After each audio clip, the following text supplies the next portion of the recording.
در خدمتم جان. سفارش داشتم. سفارش؟ چشم. کارمند بانکی؟ بله. مرض نوبت گرفتی؟ نوبت دم در دستگاه. دستگاه؟ به کجا؟ دستگاه خرابه. به کی سفارش بدم؟ باریستا رفته صبونه. ساعت 12:30. از شما اجازه بگیریم صبونه؟ نه برای ما هم پیش میاد. شما بگیرید. چی میخوای؟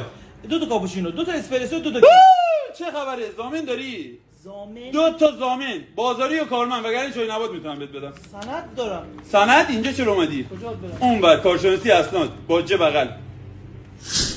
کارشناس اسناد رفته صبونه. خب شما اینو کاش بکن برام. سند باید تجاری باشه. ندیدی تجاریه. بوداره، باید امضا بزنی. 2 تا. خودکار بهم بده. نکش. ببخشید. امضا تطابق نره. باید ببریم پیش رئیس شعبه.